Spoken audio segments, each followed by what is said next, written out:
Subscribe कीजिए हमारे channel ज्ञान गुरु जी को और बेल आइकन को प्रेस कीजिए लेटेस्ट वीडियो सबसे पहले देखने के लिए। दोस्तों, ये बायोग्राफी ऑफ वॉरेन बफेट का पार्ट 2 है। पार्ट 1 इस चैनल पर अवेलेबल है। इनकम टैक्स रिटर्न भरा, अपनी आमदनी खर्च के इस ब्यौरे में वॉरेन ने अपनी साइकिल को कार्य में हुआ खर्च बताकर छूट पाने का दावा किया। नए व्यवसाय, पढ़ाई और परिवार। 1944 से 45 में बफे परिवार ओहामा छोड़ा और वाशिंगटन डीसी में रहने चला गया। वजह थी पिता की राजनीतिक महत्वाकांक्षा। पुश्तैनी ठिकाने से जड़ें उखड़ी तो नई जमीन पर फिर से जमने के जद्दोजहद शुरू हो गई। वाशिंगटन आने पर पिता अपने काम में व्यस्त हुए तो वॉरेन ने भी अपनी सक्रियता बढ़ा ली। इस बार वह पेपर बॉय के नए अवतार में सामने आया। वाशिंगटन की गलियों और पॉश कॉलोनियों में सुबह सुबह चक्कर लगाता वॉरेन एक ऐसा पेपर बॉय था जिसके पास द वाशिंगटन पोस्ट और टाइम्स हेराल्ड दोनों अखबार होते थे। जब कोई ग्राहक एक अखबार बंद करना चाहता था तो वह झट से दूसरा विकल्प सामने रखकर उसे अपने साथ जोड़े रखता। बाद में उसने अपने अखबारों की संख्या 5 तक बढ़ा ली और कई तरह की पत्रिकाएं भी बेचने लगा। पाई पाई को जोड़ जुगत में वह महीने भर के $175 कमा लेता था, जो उस दौर में एक व्यक्ति की कमाई के बराबर रकम थी। इस तरह कुछ ही महीनों में वॉरेन ने करीब $1200 जमा कर लिए। एक और बड़ा कदम उठाते हुए उसने इस रकम से थर्स्टन काउंटी में 40 एकड़ की खेती करने लायक जमीन खरीदी और उसे एक किसान को किराए पर दे दिया। दिलचस्प बात यह रही कि बफे परिवार में अब तक कोई ऐसा नहीं कर पाया था जो वॉरेन ने मात्र 14 साल की उम्र में कर दिखाया। अब वह एक सामान्य लड़का न होकर एक भूपति था। सॉरी दोस्तों, वह एक सामान्य लड़का न होकर एक भूपति था। व्यवस्थता की ओर बढ़ते वॉरेन की समझ जब और तेज व ठोस होने लगी थी। उसे बाकी साथियों की तरह पिकनिक पार्टियों, फुटबॉल व रग्बी के मैचों में लड़कियों से दोस्ती बढ़ाने में कोई दिलचस्पी नहीं थी। वह इन सब से दूरी बनाकर और दूरी बनाते हुए अपने लिए एक नई दुनिया रचने लगा था। 15 साल की उम्र में उसने अपने एक स्कूली दोस्त के साथ मिलकर पिन बॉल गेम मशीनों से कमाई के लिए एक फर्म बनाई। Venture Wilson kind updated machine Corp नाम की इस फर्म के जरिए दोनों नाइयों की दुकानों में गेम मशीनें लगाते और हफ्ते में $50 तक कमा लेते। ऐसा नहीं था कि वॉरेन के इन कामों पर परिवार की नजर नहीं थी। परिवार की ओर से उसे मनचाही आज़ादी भले ही मिली थी, पर पिता समेत सबकी ख्वाहिश यही थी कि वह ठीक ढंग से पढ़ लिख कर कोई बड़ा काम करे। छोटे छोटे व अस्थायी कामों में उसकी पढ़ाई पर हो रहे असर को देखते हुए पिता हार्वर्ड ने उसे यूनिवर्सिटी ऑफ पेंसिल्वेनिया स्थित मशहूर वार्टन बिजनेस स्कूल भेजने पर जोर दिया। वॉरेन वहां बिल्कुल नहीं जाना चाहता था। उस समय उसकी जेब में $50,000 की पूंजी थी, यूं कहले कमाई थी, और वह उसे नए धंधों में लगाकर उस पूंजी को कई गुना करना चाहता था और उसके बढ़ाने के लिए उसको संजो रखा था। लेकिन पिता के दबाव के आगे उसकी न चली। उसे वार्टन जाना पड़ा। वह बेमन से चला तो गया, पर जैसे तैसे 2 साल की पढ़ाई पूरी कर वार्टन को अलविदा कह लौट आया। पढ़ाई का आखिरी साल उसने लिंकन स्थित यूनिवर्सिटी ऑफ नेब्रास्का में पूरा किया। नेब्रास्का आकर वॉरेन फिर से अपने पुराने रंग में लौट आया। उसने यूनिवर्सिटी से लिंकन जर्नल अखबार से जुड़ते हुए 6 ग्रामीण प्रांतों में अखबार बांटने वाला 50 लड़कों की निगरानी और प्रबंधन का काम हाथ में ले लिया। नेब्रास्का में 1 साल की पढ़ाई पूरी होने के बाद वॉरेन ने प्रतिष्ठित हार्वर्ड बिजनेस स्कूल से पोस्ट ग्रेजुएशन के लिए आवेदन किया, लेकिन वारेन के आवेदन को स्कूल ने यह कहते हुए नामंजूर कर दिया दोस्तों कि वहाँ की पढ़ाई के लिए भी उसकी उम्र कम है और उसे 1-2 साल इंतजार करना होगा। सोचिए उस लड़के की प्रतिभा को। हम लोगों को अक्सर उम्र बीतने के बाद समझ में आती है। कहा गया है कि समय रहते समझ नहीं मिलती और जब समय चल जाती है तो समझ आती है, लेकिन वो उम्र कम होने की वजह से उनको जो वो कॉलेज है वहाँ पढ़ाई के लिए डिसलेक्ट कर दिया गया और इस तरीके से 2 साल इंतजार करने के लिए वो इस अप्रत्याशित घटना से वारेन के साथ साथ उसके परिवार को भी झटका लगता है। हालांकि हार्वर्ड के इनकार के बाद उसे कोलंबिया बिजनेस स्कूल के रूप में नया सहारा मिला। यहाँ से वारेन ने मशहूर बाजार बिजनेस बेंजामिन ग्राहम के मार्गदर्शन में, यानी कि विशेषज्ञ बेंजामिन ग्राहम के मार्गदर्शन में MS किया। ग्राहम के साथ ने वारेन के लिए जिंदगी के वे सभी दरवाजे खोल दिए दोस्तों जिनके पार जाने के लिए वह बेताब था। ग्राहम के साथ सुजैन से शादी वर्ष 1939 में और उम्र 19 साल। कोलंबिया बिजनेस स्कूल में मास्टर डिग्री पाने के लिए दाखिल हुए वारेन के हाथ बेंजामिन ग्राहम की प्रसिद्ध पुस्तक द इंटेलिजेंट इन्वेस्टर लगी। दोस्तों ये बिजनेस के क्षेत्र की बाइबल है, या कह लीजिए कि बिजनेस क्षेत्र के गीता है। और आप इस पुस्तक को पढ़ना चाहते हैं तो आप ज़रूर इसको पढ़िए। इसका लिंक डिस्क्रिप्शन में अवेलेबल है। ये चैनल तो मेरा नहीं है, लेकिन आप इस पुस्तक को ज़रूर पढ़िए और अपने जो बिजनेस इंटेलेक्ट है उसको बढ़ाइए। इसे पढ़ने के लिए और इसे पढ़ने के बाद उसे लगा कि यहाँ आकर उसने कोई गलती नहीं की। अब उसे सही और ठोस निवेश की समझ परिपक्वता के साथ आने लगी। 2 साल में ग्राहम के अलावा Philip Fisher, David Dodd, Walter Schloss और इटविंग काहन जैसे निवेशक गुरुओं के मार्गदर्शन ने उसे भी गुरु बना दिया। बेंजामिन ग्राहम ने वारेन को अपना सबसे अच्छा विद्यार्थी मानते हुए उन्हें A+ श्रेणी में रखा। सन 1951 में वारेन ने कोलंबिया से अर्थशास्त्र में अपनी मास्टर्स डिग्री पूरी की और भविष्य की योजनाओं को आकार देना शुरू कर दिया। वारेन की इच्छा थी बेंजामिन ग्राहम के साथ काम करना, लेकिन उन्होंने इस प्रस्ताव को ठुकरा दिया। अब सुरक्षित व समझदार युवा बन चुके वारेन के सामने कोलंबिया में रुकने का कोई ठोस वजह नहीं बची थी। अपने किताबी ज्ञान को पिता की ब्रोकरेज फर्म में आजमाने की सोच लेकर वह वाशिंगटन लौट आया और एक सेल्समैन का काम संभालने लगा। हालांकि उसके दिमाग से अभी भी ग्राहम के साथ का नशा नहीं उतरा था। उसकी दिली ख्वाहिश यही थी कि कैसे भी हो ग्राहम के साथ का एक मौका मिल जाए। वारेन ने कोशिशें जारी रखी और आखिरकार ग्राहम की ओर से उसे $12,000 के सालाना वेतन पर नौकरी का प्रस्ताव मिला। वारेन ने 2 साल तक ग्राहम के साथ काम किया और व्यावसायिक रूप से भी सभी गुर सीखे जो उसने कोलंबिया की किताबों में पढ़े थे। इसी दौरान वारेन की जिंदगी में सुजैन थॉम्सन आई। वह एक नाइट क्लब में सिंगर थी। दोनों में मुलाकातें हुई और प्यार में बदलती गई और फिर शादी तक जा पहुंची। सन 1954 में जब ग्राहम ने रिटायरमेंट की घोषणा करते हुए अपने कारोबार को समेट लिया, वारेन और ग्राहम का साथ छूट गया। अब वारेन फिर से ओमाहा लौटा, पर इस बार साथ थी सुजैन और वे कारोबारी गुर जो ग्राहम ने उसे सिखाए थे।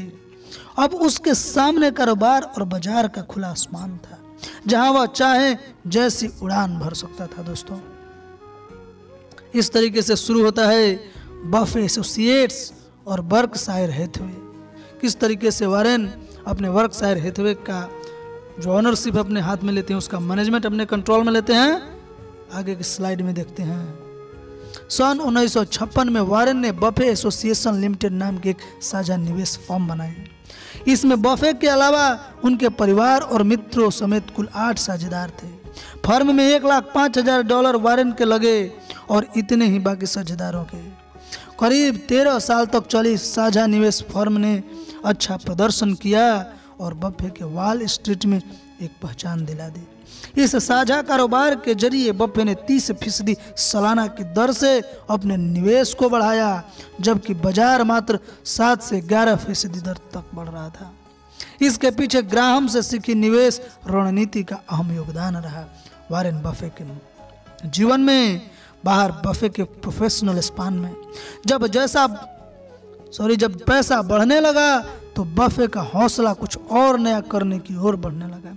सन 1962 में बफे ने खस्ता हाल टेक्सटाइल कंपनी वर्कशायर हैथवे में हिस्सेदारी खरीदनी शुरू की। हालांकि इस सौदे को वर्कशायर की तत्कालीन वाइस प्रेसिडेंट ने बफे का भूल बताया, क्योंकि उस समय सभी टेक्सटाइल कंपनियां घाटे में जा रही थी। फिर भी वॉरेन बफे उस शेयर को तेजी से खरीद रहे थे। हालांकि बफे को इससे कोई फर्क नहीं पड़ा। उन्होंने वर्कशायर में करीब 49% की हिस्सेदारी $8 प्रति शेयर से भी कम दामों में खरीद ली। अब उनका पूरा ध्यान अपनी जिंदगी की सबसे बड़े सौदों को फायदे का चोगा पहुंचाना था और उसको साबित करना था।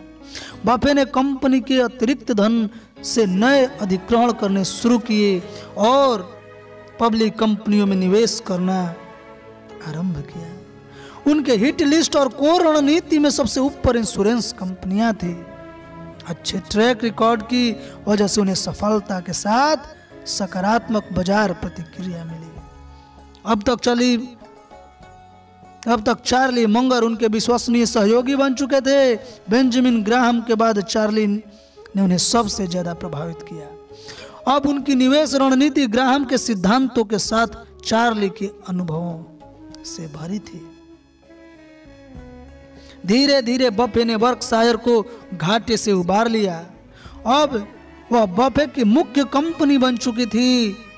इसे और मजबूती देने के लिए बफे ने अपनी सभी साझेदारियों का वर्कशायर में विलय करा लिया और साझेदारों को कंपनी की हिस्सेदारी बना दिया। बफे का लक्ष्य था जोन्स इंडस्ट्रियल इंडेक्स को 10% सालाना की दर से बढ़ाना। 1957 से 1969 के बीच यदि किसी निवेशक ने वॉल स्ट्रीट बाजार में $10,000 निवेश किए होंगे तो इसका निवेश सन 1969 में $15,270 हुआ होगा, जबकि यदि उसने बफे की फर्म में धन लगाया होता तो यह $15,270 होता।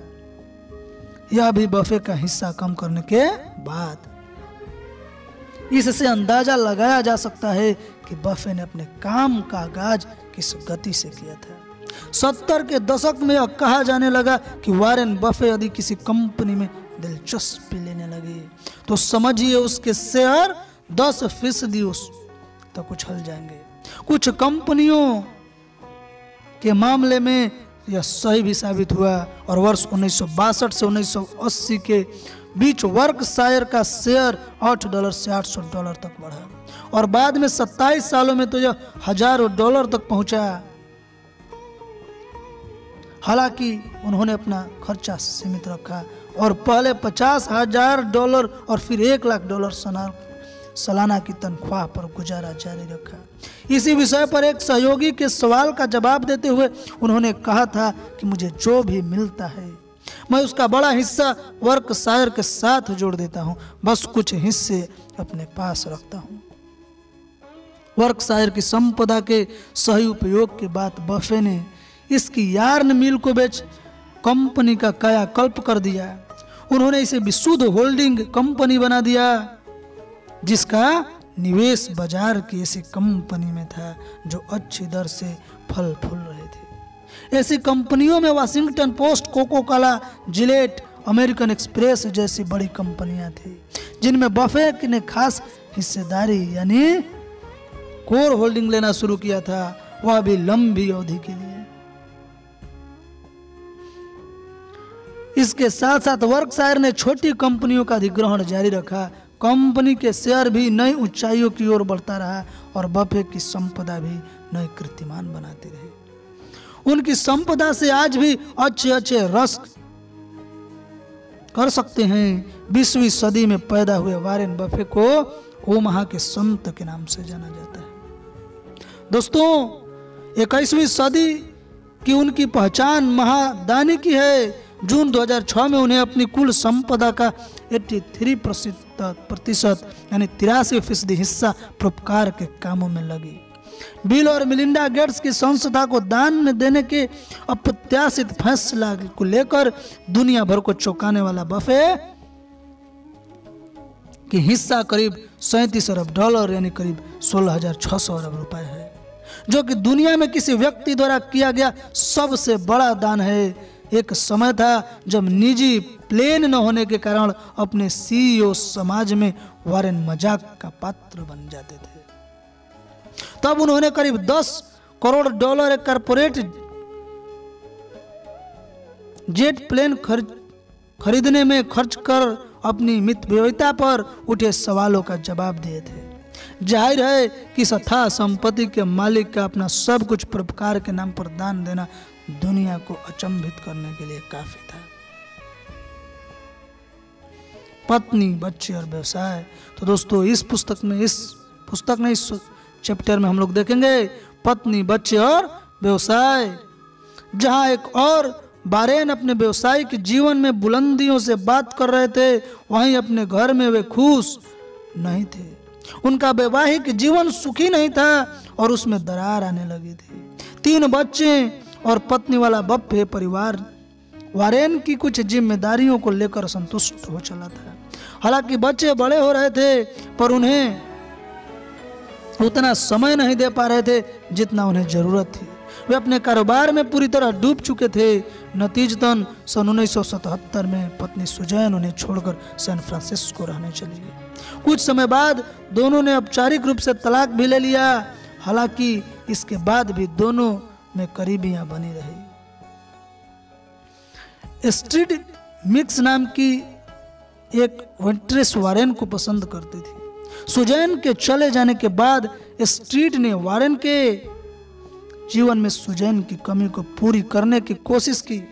दिलचस्प बात है कि वॉरेन और स्ट्रीट के बीच मुलाकात भी सुजैन ने ही कराई थी। अलगाव के बावजूद सुजैन और वॉरेन में संपर्क बना रहा। दोनों लगभग रोज फोन पर बात करते, छुट्टियां साथ बिताते और बच्चों के साथ कैलिफोर्निया स्थित अपने बीच हाउस पर साथ क्रिसमस मनाते। सुजैन को स्ट्रीट की मौजूदगी से कोई परेशानी नहीं होती थी। सुजैन के निधन तक तीनों के बीच अच्छे संबंध बने रहे। वर्ष 2004 में दिल का दौरा पड़ने से सुजैन का निधन हो गया। उसके 2 साल बाद अपने 75वें जन्मदिन पर वॉरेन ने औपचारिक रूप से स्ट्रीट से शादी रचाई। इस शादी का आयोजन भी वॉरेन की बेटी ने किया था। वॉरेन के बच्चों ने पिता के साथ कारोबार में न जुड़ते हुए अपने लिए अलग राह बनाई।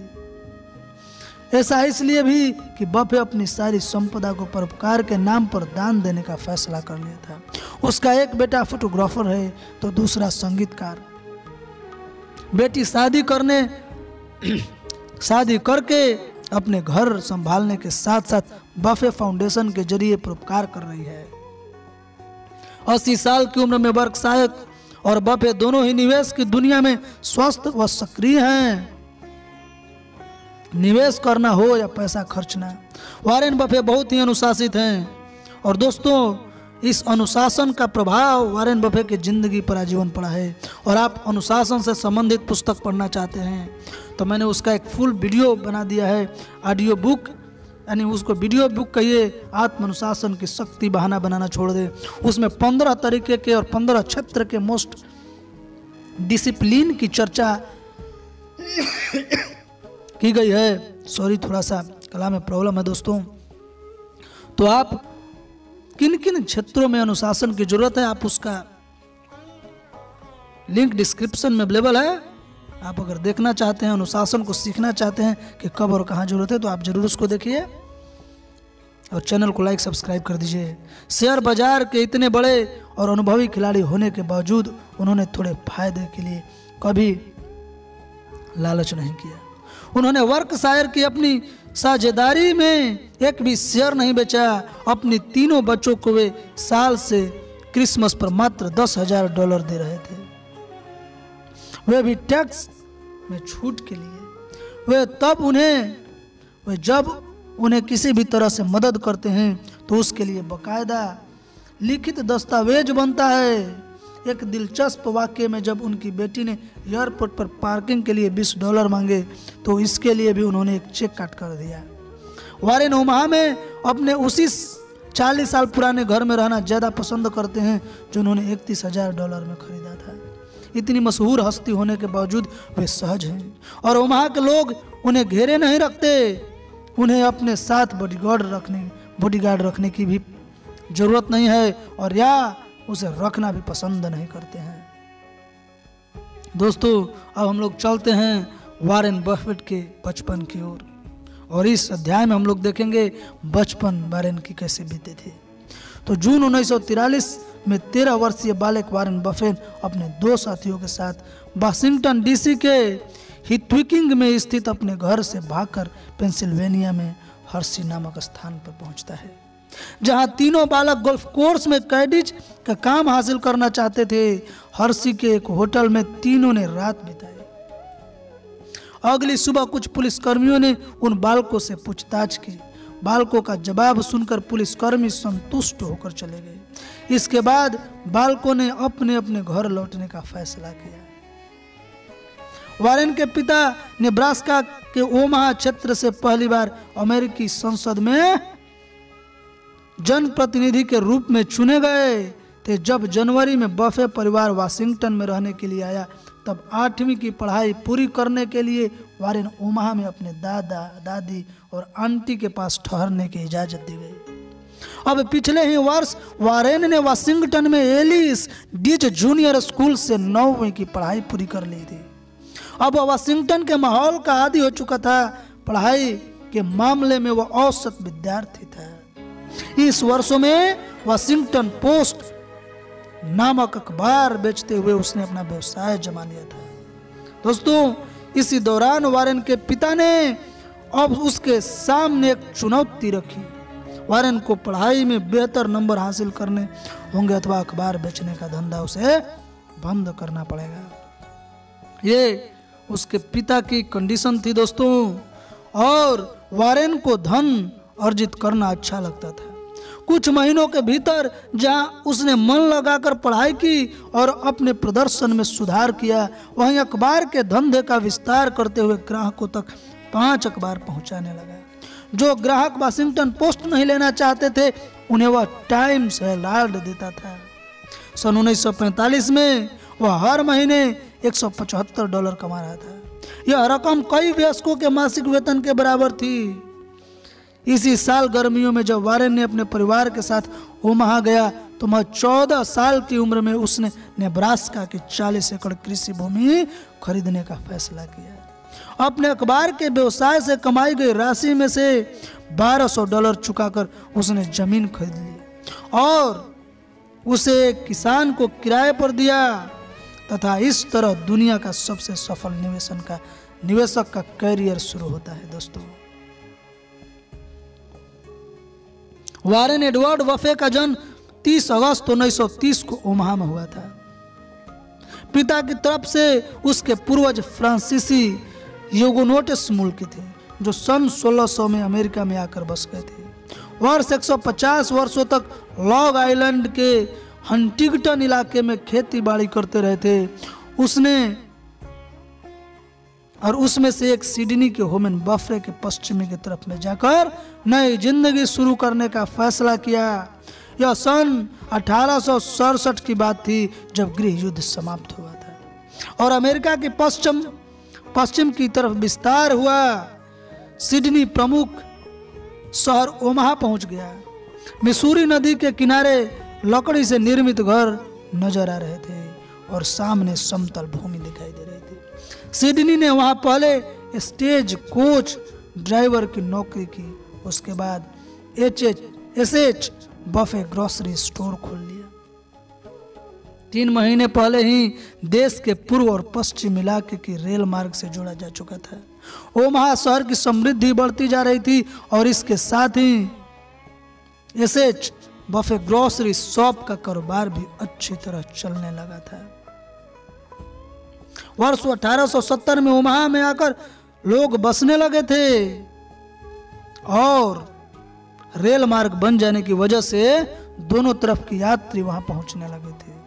शहर में लोहे के ढांचे वाले मकान नजर आने लगे थे और एक ओपरा हाउस भी तैयार हो गया था।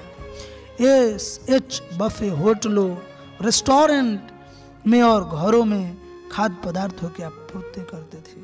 वे आटा से लेकर नमक तक हर चीज की आपूर्ति करते थे। वर्ष 1900 में ओमाहा की आबादी 1,40,000 डॉलर थी। सिडनी बफे ने जहां एक विशाल स्टोर का निर्माण किया, वहीं शादी रचाई, 2 पुत्र को जन्म दिया जो उनके व्यवसाय में हाथ बटाने लगे। सन 1915 में उनके एक बेटे ने अर्नेस्ट ने शहर को विकसित हो रहे पश्चिमी इलाके में बफे एंड सन नामक स्टोर खोल लिया। इसके इलाके में ओमाहा के सम्राट लोग ने मोहल्लों का विकास कर रहे थे। अर्नेस्ट ने शादी की और उसके बाद एक पुत्र का जन्म हुआ जिसका नाम हार्वर्ड रखा गया। जब हार्वर्ड बड़ा हुआ तो उसकी अपेक्षा की गई कि वह परिवार का व्यवसाय संभालेगा, मगर व्यवसाय में उसकी दिलचस्पी नहीं होने के कारण वह ग्रोसरी स्टोर का संचालन नहीं करना चाहता था। लिंकन में स्थिति नेब्रास्का विश्वविद्यालय के छात्रों के रूप में उसका रुझान पत्रकारिता की तरफ बढ़ता गया और वह डेली नेब्रास्कन का संपादक बन गया। वहीं उसकी मुलाकात एक सहज सरल लड़की लाला स्टेहल से हुई, जिसके पिता नेब्रास्का के पश्चिम में एक कस्बे में एक साप्ताहिक अखबार निकालते थे। 16 वर्षीय लैला हाई स्कूल की पढ़ाई पूरी कर चुकी थी और किसी अखबार में नौकरी ढूंढ रही थी ताकि कॉलेज की शिक्षा के खर्च का प्रबंध हो सके। उसे पत्रकारिता का अच्छा अनुभव था। 5वां कक्षा में पढ़ते समय ही वह पिता के अखबार में हाथ बटाने लगी थी। वह हाथ से कंपोज करती थी और लाइनोटाइप मशीन चलाना भी जानती थी। वह साक्षात्कार लेना और अच्छी तरह लिखना उन्हें भली भांति पता था।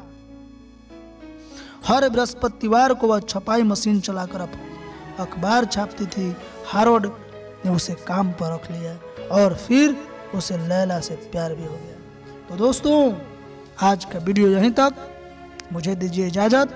चैनल को अभी तक अगर सब्सक्राइब नहीं किए हैं तो कर लीजिए, वीडियो को शेयर भी कर दीजिए और यहाँ तक वीडियो देखने का मतलब है कि आप इसे ज़रूर पसंद कर रहे होंगे। तो ये वीडियो अगर आपको पसंद आता है तो इसे लाइक भी कर दीजिए और अपना सजेशन मुझे देने के लिए, अपना विचार मुझ तक पहुंचाने के लिए और मेरे विचार को समझने के लिए आप कमेंट करके ज़रूर मुझे बताएं कि आपको ये सब वीडियो मैं जो बनाता हूं कैसा लगता है और किस तरीके से ये वीडियो आपको मदद करती है और अगला वीडियो मैं आपको किस कंटेंट पे उपलब्ध कराऊं।